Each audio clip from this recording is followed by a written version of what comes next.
नमस्कार, मी आनंद पोहनेरकर आपल्या सर्वांचं महाराष्ट्रवाणी बातमीपत्रात स्वागत करतो. पाहूया आजच्या ठळक घडामोडी. हिंगोली येथील प्रमुख जिल्हा आणि सत्र न्यायाधीश आणि मुख्य न्यायदंडाधिकारी या न्यायालयाचे तसेच नूतन न्यायालयीन इमारतीचे उद्घाटन शनिवार दिनांक 22 फेब्रुवारी 2025 रोजी सकाळी 10:30 सर्वोच्च न्यायालयाचे न्यायमूर्ती भूषण गवई यांच्या हस्ते होणार आहे. कार्यक्रमाच्या अध्यक्षस्थानी मुंबई उच्च न्यायालयाचे न्यायमूर्ती एन. शिवराज घोब्रागडे यांची उपस्थिती राहणार आहे.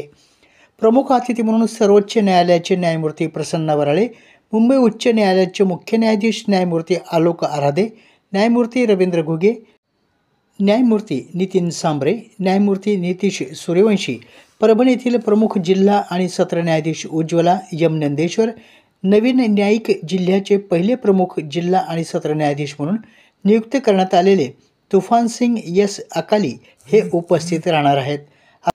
शेगावीचा राजा संत गजानन महाराज यांचा प्रगट दिन आज शहरातील सर्व गजानन महाराज मंदिरामध्ये गणगण गणात बोतेच्या जयघोषात साजरा करण्यात आला. परभणी शहरातील शारदानगर येथील गजानन महाराज मंदिरामध्ये सकाळपासूनच भाविकांनी दर्शनासाठी गर्दी केली. दुपारच्या वेळेला विधिवत पूजा होऊन महाप्रसादाचं आयोजन करण्यात आलं होतं.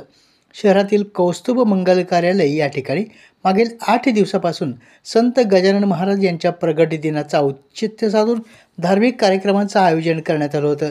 आज प्रगट दिनाचा सोहळा साजरा करून नंतर भाविकांना पिठलं भाकरीचा महाप्रसाद देण्यात आला.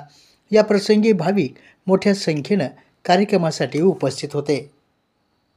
मराठी वृत्तपत्राचे जनक दर्पणकार आचार्य बाळशास्त्री जांभेकर यांच्या जयंतीनिमित्त आज जिल्हाधिकारी कार्यालयात निवासी उपजिल्हाधिकारी अनुराधा ढालकरी यांनी त्यांच्या प्रतिमेस पुष्पहार अर्पण करून अभिवादन केलं.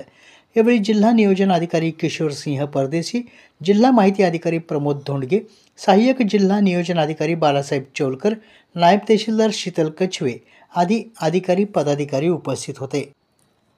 परभणी जिल्हा मराठी पत्रकार संघाच्या वतीनं बाळशास्त्री जांभेकर यांना जयंतीनिमित्त अभिवादन करण्यात आलं. यावेळी मराठी पत्रकार परिषदेचे सरचिटणीस प्राध्यापक सुरेश नाईकवाडे यांच्यासह प्रहार संघटनेचे जिल्हाध्यक्ष शिवलिंग बोधने, डॉक्टर सुनील तुरुकमाने, मराठी पत्रकार संघाचे जिल्हाध्यक्ष प्रभुदीप के, हल्लाविरोधी कृती समितीचे रामेश्वर शिंदे, कार्याध्यक्ष लक्ष्मण मानोलीकर, राजकुमार हट्टेकर, विठ्ठल वडकुते, सुधाकर श्रीखंडे, मोईन खान, अनिल दाभाडकर, प्रशांत खंदारे आदी पत्रकार मोठ्या संख्येनं उपस्थित होते. आपल्या जिल्ह्यातील अपडेट बातम्या पाहण्यासाठी आमच्या महाराष्ट्रवाणी या चॅनलला लाईक करा, सबस्क्राईब करा आणि शेअर करा. धन्यवाद.